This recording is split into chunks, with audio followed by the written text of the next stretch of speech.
아나운서가 소개하고 제가 분석하는 아이템. 와, 안녕하세요, 이영수 대표입니다. 오늘 송혜민 아나운서가 중요한 행사가 있어서 부득이하게 저 혼자 하게 됐습니다. 저의 단짝이니까 다음 방송에서는 같이 하도록 하겠습니다. 자, 오늘 준비한 내용은요, 로봇 산업입니다. 로봇 산업에 대해서 좀 알아볼 거고요. 로봇 산업하고는요, 항상 세계적인 팬데믹하고는 좀 연관성이 있어요. 세계적인 팬데믹은 항상 경제 구조를 좀 바꾸어 놓는 역할을 하는데요. 과거 유럽을 휩쓸었던 흑사병이죠. 유럽 인구의 30%가 죽었다라는 흑사병. 원래 농노들이 기사들을 위해서 이렇게 노동을 제공해주고 봉건제로 이어지던 것들이 사람이 많이 죽으니까 이 일을 할 농노들이 많이 없어졌죠. 그러다 보니까 사람의 몸값이 올라가기 시작하고, 그러다 보니까 자본주의가 발달할 수밖에 없었고, 결국 그게 르네상스로 이어지는 효과를 낳습니다.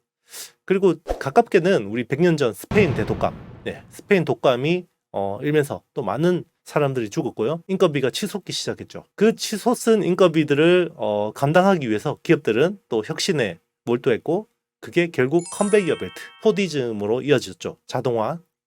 똑같습니다. 지금은 이제 코로나19로 인한 세계적인 팬데믹이 일었고요. 많은 사람들이 죽지는 않았지만 결국 이게 또 모든 물건 가격을 올리고 사람의 인건비까지 올리는 상황까지 왔고, 기업들은 또 이 수익을, 회사 실적을 디펜스하기 위해서 결국 자동화 투자를 할 수밖에 없는, 그래서 더 로봇 산업이 각광받을 수밖에 없다라는 게 이제 포인트가 될 것 같아요. 최근에 삼성전자가 발표했죠. 2030년까지 공장 무인화를 하겠다.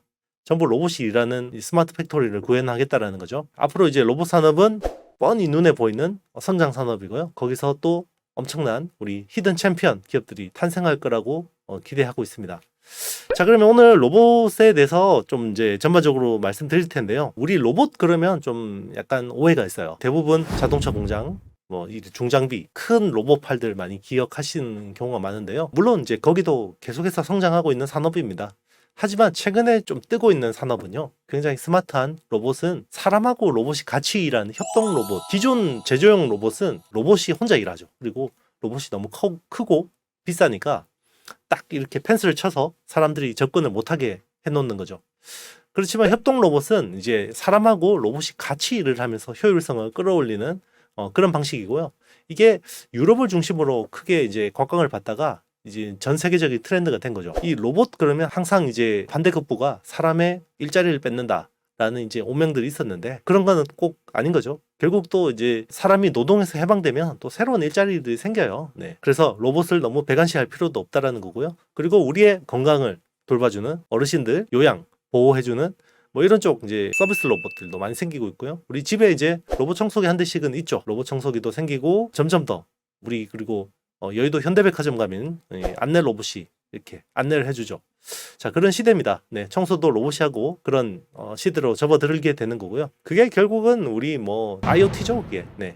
사물통신이고요. 과거에는 이제 사람하고 사람끼리 통신을 했다 그러면, 최근에는 사람하고 로봇하고 통신을 하고, 이제는 로봇끼리 통신하는 그런 시대가 되고 있는 거죠. 자, 우리가 이제 항상 이야기했던, 우리 아이템에서 이야기했던 그런 발전상과 크게 다르지 않는데요. 자, 지금 로봇을 활용한 이제 생산 공정 자동화는 이 전방위적으로 퍼지고 있어요.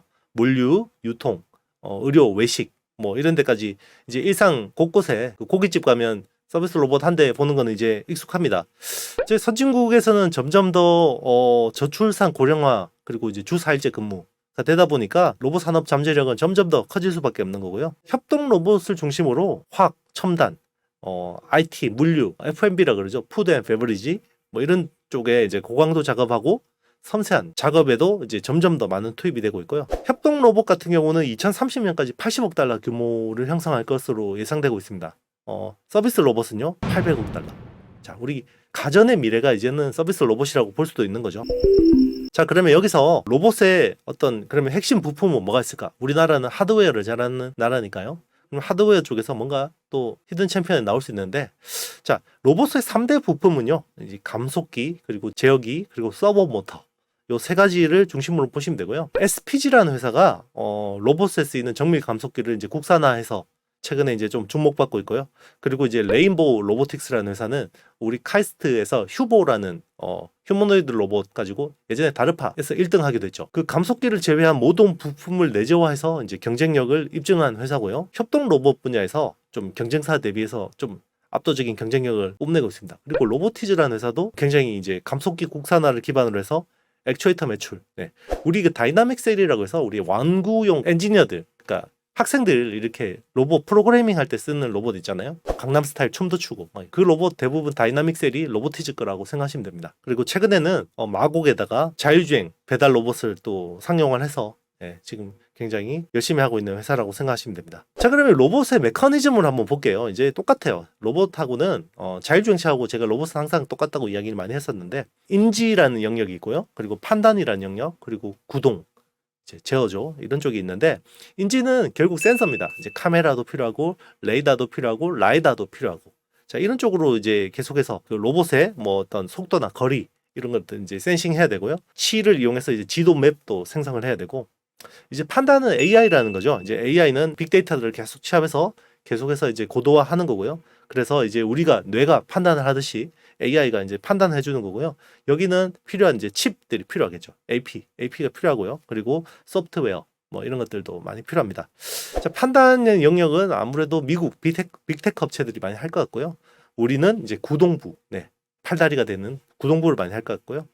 모터 이제 감속기 같은 것들을 통해서 이제 정확한 속도나 위치 제어를 할 수 있는 이런 쪽이라고 생각하시면 될 것 같습니다. 모터에서도요, 이제 여러 가지 또 모터가 있는데요. 이제 일단 서버 모터라는 게 있습니다. 서버 모터라는 건요, 우리 명령을 따르는 모터라는 의미죠. 우리 관절은 뇌에서 딱 그 명령을 내리면 정확하게 이렇게 작동을 하는 거죠. 그래서 모터하고 이제 제어 구동부, 제어 회로와 이제 알고리즘 포함하는 거고요. 이제 모터를 사용해서 이제 구동 시스템을 이제 구축하고 위치, 속도를 명령으로 이제 정확하게 제어시킨 경우를 서버 모터라고 합니다. 사실상 천년에서 가장 완벽한 서버 모터는 우리 관절이라고 생각하시면 되겠죠. 일반 모터하고 그럼 차이점이 뭐냐? 일반 모터 차이점은요, 우리 그 일반 모터는 최대한 이제 빨리 감고 최대한 적은 전력으로 최대 힘을 내면 되는 건데, 로봇용 모터는요, 정밀해야 돼요. 회전 속도를 정밀하게 이제 측정할 수 있어야 되고, 요거를 또 이제 엔코더라는 이제 센서가 탑재가 됩니다. 그래서 이제 정밀 제어가 가능한 거고요. 이 엔코더라는 거는 이 모터 가격의 30에서 50%를 차지할 정도로 이제 핵심 부품이라고 하고요. 글로벌 서버 모터 시장은 안타깝게도 결국 또 일본 업체들이 대부분 장악하고 있습니다. 뭐 일본의 화낙 뭐 이런 회사들이 잘하고요. 야스카와, 독일의 지멘스 뭐 이런 회사들도 잘하고 있죠.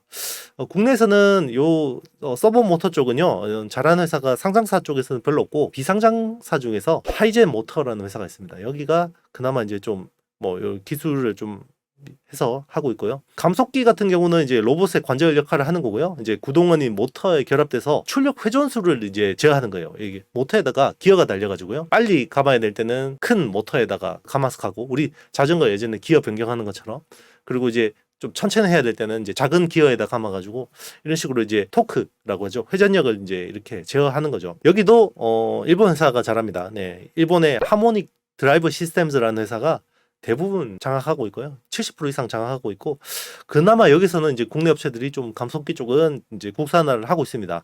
대표적인 회사가 이제 국내 SPG라는 회사가 있고요. 그리고 로보티즈라는 회사도 감속기 쪽은 열심히 하고 있습니다.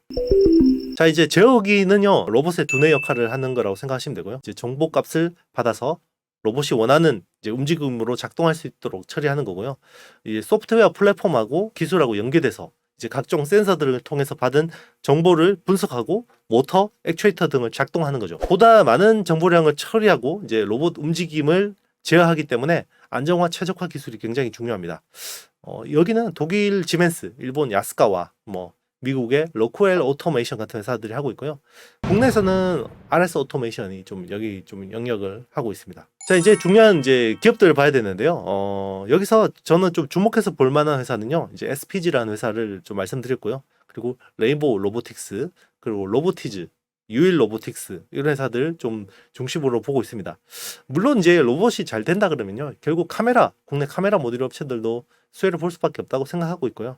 그렇지만 이제 우리 카메라 모듈 업체들은 주력이 스마트폰이고, 여기서 이제 자율주행차가 조금씩 이제 비중이 확대되고 있는 거고, 아직은 로봇은 산업적인 측면에서 그들 업체한테는 굉장히 미미한 매출이기 때문에 지금은 이런 쪽, 이제 감속기 쪽이나 뭐 이런 업체들을 보는 게 맞다고 보고 있고요. 그리고 국내 로봇이 잘 되려면 결국 삼성전자, LG전자, 현대차 같은 대기업들이 끌고 가야 되는데 대기업들이 최근에 굉장히 적극적이에요. 그렇기 때문에 점점 더 이제 이런 회사들 중심으로 많이 보는 게 좋겠고요. 좀 이제 영역에서 주목할 부분은 물류 로봇 쪽이에요. 물류 로봇은 이제 산업용 로봇인데도 여기에서 굉장히 높은 성장세를 기록하고 있습니다.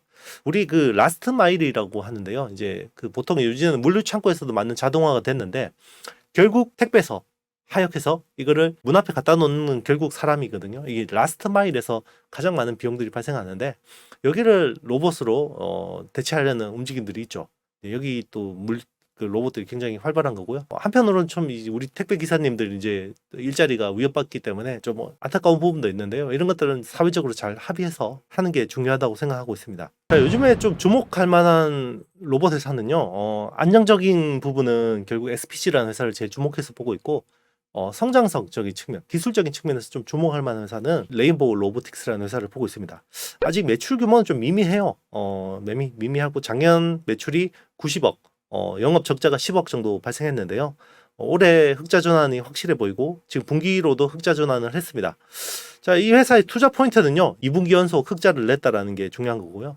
로봇 회사들 재무 상태가 여리여리합니다. 그렇지만 최근에 이렇게 좀 턴어라운드하는 회사가 좀 드문 케이스고요. 그리고 핵심 부품 내지화로 이제 원가 경쟁력을 확보했습니다. 감속기 빼고는 다 수직 결합했다라고 보시면 되고요.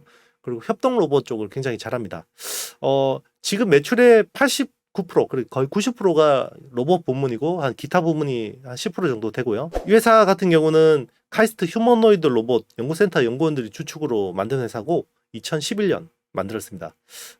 거의 한 10년 넘었고요. 2015년에 다르파 이제 다르파라고 해서 여기 이제 미국 그 국방부에서 이제 진행하는 로봇 콘테스트인데 여기 엄청난 이제 쟁쟁한 로봇 팀들 다 나오거든요. 거기서 1등 한 거예요. 그리고 이제 지난해부터 협동 로봇 사업화를 본격화했고 이제 실적 가시성이 주목되고 있습니다. 협동 로봇 핵심 부품은요. 감속기, 구동기, 엔코더, 브레이크, 제어기기 등 이제 이건데요.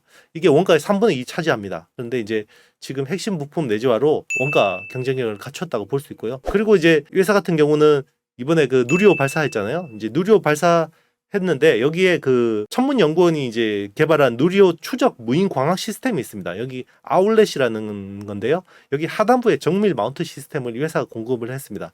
그렇기 때문에 기술력은 굉장히 뛰어난 회사다 라고 생각하시면 될 것 같습니다. 오늘 제가 준비한 내용은 여기까지고요. 좋아요, 구독, 알림, 댓글 많이 좀 남겨주시고요. 투자에 대한 판단은 여러분한테 있습니다. 참조만 하시고요. 네, 현명한 투자하시길 바라겠습니다. 저는 다음 시간에 우리 송혜민 아나운서하고 다시 찾아뵙도록 하겠습니다. 여러분 안녕.